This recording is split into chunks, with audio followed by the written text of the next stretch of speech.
मैं एक बार उम्रा करने गई थी। जिस होटल में ठहरी थी वहां बराबर में एक फलस्तीनी औरत अपने बेटे के हमरा मुकीम थी। वो जब तवाफ को जाती उसकी आंखों के कटोरे आंसुओं से लबरेज होते। मैं उसे नहीं जानती थी, फिर भी एक दिन उसका दुख पूछ ही लिया। क्यों इतनी उदास रहती हो, क्या दुख है तुमको?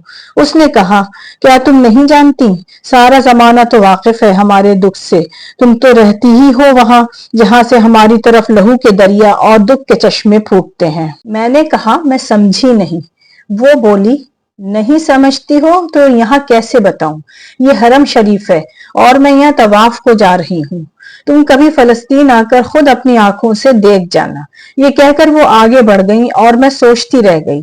खाना काबा के गिर्द तवाफ करते हुए मैंने दिल से अपने मजलूम फलस्तीनी भाई बहनों, बूढ़ों और बच्चों की आजादी के लिए दुआ की। ये गालबन 1992 की बात है।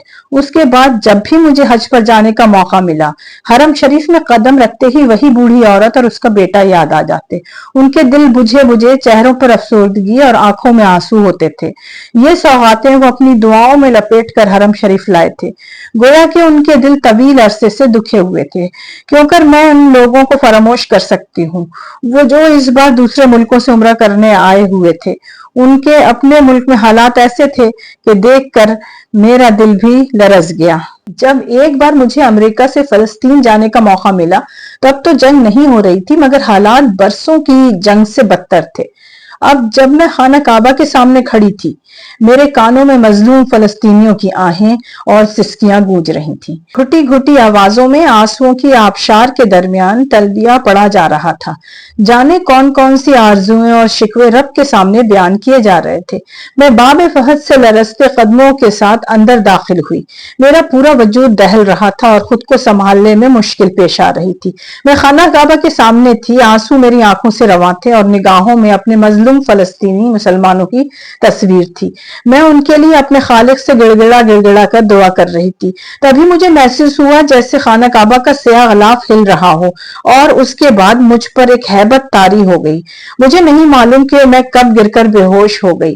जब आंख खुली तो फर्श पर पड़ी थी। कोई अरबी भाई कह रहा था, आंखें खोलो, पानी के छींटे मेरे चेहरे पर पड़ रहे थे। उसी भाई ने मुझे सहारा देकर खड़ा किया और आहिस्ता से बोला, खुद को संभालो, ये जाए अदब है, अल्लाह का घर है और खालिक का जलाल तुम बर्दाश्त नहीं कर सकती। मैंने आंखें खोलकर काबे के स्याह गलाफ को देखा। वो हिल रहा था और मेरा दिल बुरी तरह धड़क रहा था। मैं तकबीर कहती हुई आगे बढ़ने लगी। रात का वक्त था और चांद की किरणें इतनी रोशनी के बावजूद अपने अलग अंदाज से आसमान से जमीन की तरफ महवे सफर थी जैसे खाना काबा को सजदा कर रही हूँ। यह अल्लाह का घर था। मुख्तलिफ रंग और नस्ल के लोग सफेद एहराम पहने एहतराम के साथ दीवानवार तवाफ कर रहे थे। सभी चाहते थे कि तवाफ करते हुए लाखों लोगों का ये नजारा अपने अंदर उतार लें, पाकीज़ा लम्हात को अपनी यादों में हमेशा के लिए महफूज कर लें। ना जाने कितने अकीदतमंद मगर गरीब और सफेद पोश लोग सारी जिंदगी की कमाई जोड़कर यहाँ तक आने के काबिल हुए थे। अब मैं अपनी दिली मुराद पाकर खुश थी। मर्द और औरत इकट्ठे तवाफ कर रहे थे, मगर किसी को एहसास न था कि कोई जवान औरत उनके आगे चल रही है। वो सब तो एक ही लगन में डूबे हुए, हर शय से बेनियाज, बस इसी एक घर को देख रहे थे जो उनके माबूद अर्श अजीम के मालिक, उनके रब और कायनात के खालिक का घर था। उनके पैरहन इस जमीन को छू रहे थे, इसे पैगंबरों के मुबारक कदमों ने छुआ था। यही वो जमीन थी जिस पर खलील अल्लाह के हुक्म पर उन्होंने अपने शेरख्वार बच्चे और बीवी को छोड़ा। यही वो जगह थी जहां आकाए दो जहां अल्लाह के महबूब सल्लल्लाहु अलैहि वसल्लम के पाकीज़ा कदमों का लम्स था। कोई औलाद मांग रहा था, कोई खुशहाली और कोई अमेरिका का वीजा भी मांग रहा था। सभी अपने हाजात बयान कर रहे थे। हजर अस्वद के पास इतना रश था कि वहां खड़ी पुलिस वालों को लोगों को संभालना मुश्किल हो रहा था। मैंने दुआएं पढ़ते हुए एक नजर मजमा पर डाली। लोग एहराम में चलते हुए ऐसे लग रहे थे जैसे सफेद दूध आहिस्ता आहिस्ता बह रहा हो। हर एक इर्द गिर्द से बेगाना काले गलाफ पर नजर जमाए, फिर आंखें झुकाए जाते पाक से चुपके चुपके अपनी अर्ज पेश करने में खोए हुए थे।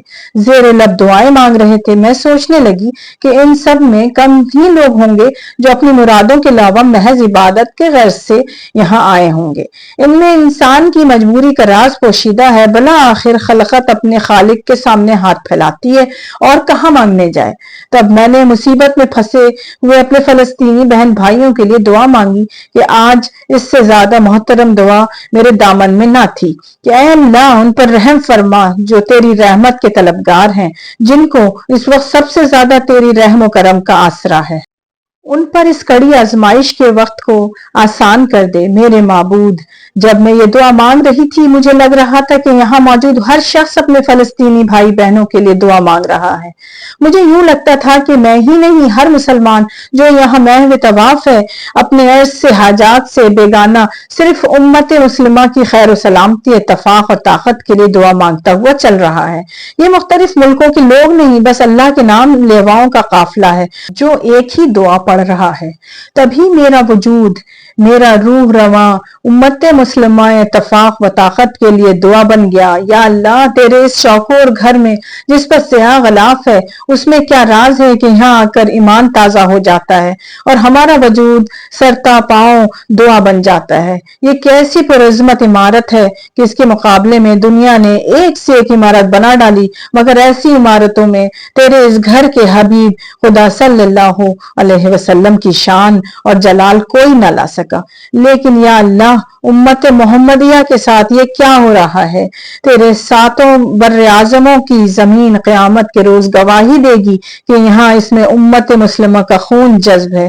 या अल्लाह हम पर रहम फरमा और ए अर्ज मुकद्दस हमको बता दे कि हम आज इतने जलील और ख्वार क्यों हैं। अल्लामा इकबाल ने भी जवाब शिकवा में लिख दिया था, लेकिन मेरे दिल से अजीब जवाब आया कि जब तुम अल्लाह के घर से ज्यादा ऊंचे महल तैयार करोगे तो ईमान खराब हो जाएगा, और जब ईमान खराब हो जाए और दौलत मसलिहत के साथ ईमान पर गालिब आने लगे, जब एक कलमा गो कौम तिजारत के खातिर मुनकसम होने लगे तो जिल्लत नसीब में लिख दी जाती है।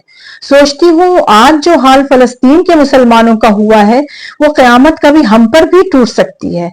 कभी ऐसे हालात से हम भी दो चार हो सकते हैं, और अगर हमारी दाद रसी करने वाला कोई ना हुआ तो तब हम पर क्या बीतेगी, हमारे दिलों पर क्या गुजरेगी।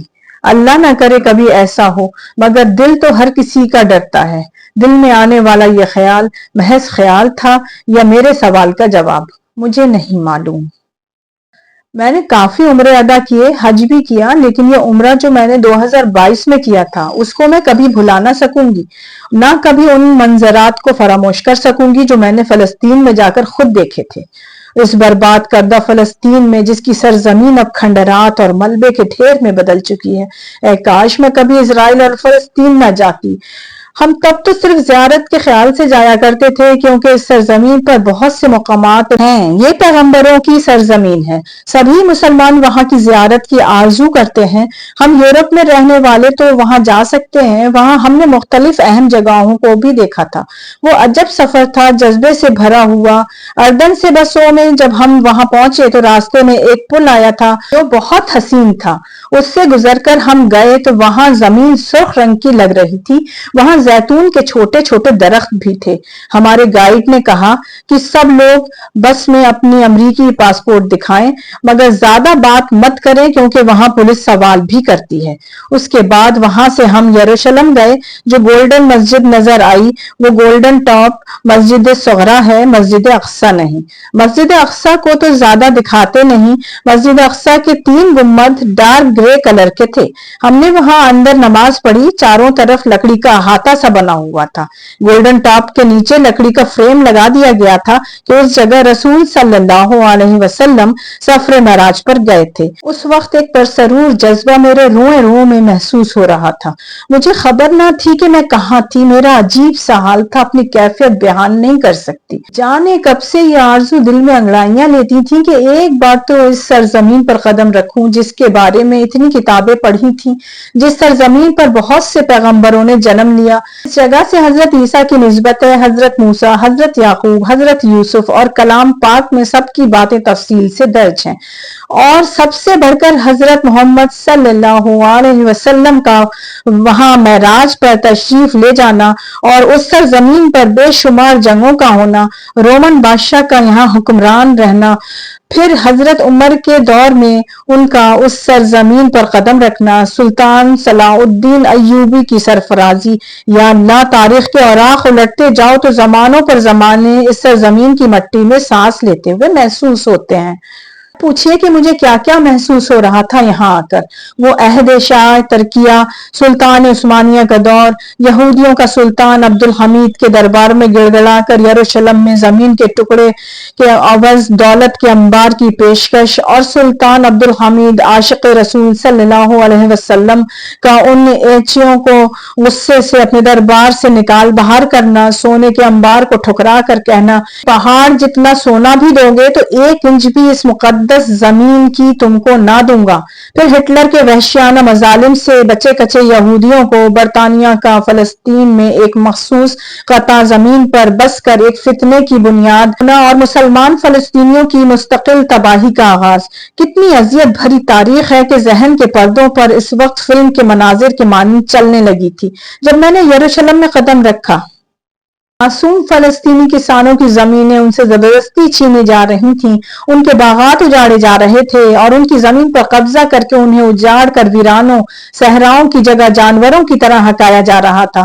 برسوں سے یہ سلسلہ جاری تھا اور یہ اپنے وطن میں بے وطن ہونے کا دکھ سہ رہے تھے۔ میں نے ان کے چہروں کو بھی تبھی دیکھا تھا، اور عمرے پر آئی ہوئی وہ بوڑھی عورت جو کہہ رہی تھی کہ کبھی ہماری زرزمین پر آؤ، تم کو ہمارے دکھوں کے سوال کا جواب مل جائے گا، اور مجھے وہاں جا کر اپنے سوالوں کا جواب مل گیا۔ پھر ایک مقامی دوست کے ساتھ ایک شادی میں بھی شرکت کا موقع ملا۔ یہ ایک یہودی جوڑے کی شادی تھی۔ وہاں میں نے ان کے ربی دیکھے، بیت المقدس، ہیکل سلیمانی، حضرت بی بی مریم کا مقام مقدس اور نبیوں کے مزارات و یادگار تاریخی مقامات دیکھے۔ مگر آج جو کچھ ہو رہا ہے، میں نے جو کچھ اپنی آنکھوں سے دیکھا، اس پر دل رو رہا ہے، کیونکہ یہ ایک عام انسان کا نہیں، ایک مسلمان کا دل ہے، ایک صحافی کا دل ہے جو عام لوگوں سے کہیں زیادہ حساس ہوتا ہے۔ اللہ سے دعا کرتی ہوں کہ ہم تمام عالم اسلام اور امت محمدیہ صلی اللہ علیہ وسلم یک ذہن، یک دل، یک زبان ہو جائیں، تمام اختلافات و تفریق بھلا کر ایک قوم حق میں تبدیل ہو جائیں، ایک مضبوط اکائی بن جائیں، تاکہ دنیا بھر کی تمام اقوام جو ہمارے لیے خیر نہیں سوچتی کبھی بھی ہم پر غالب نہ آ سکیں اور فلسطینیوں جیسا حال کرنے کا خواب بھی نہ دیکھ سکیں۔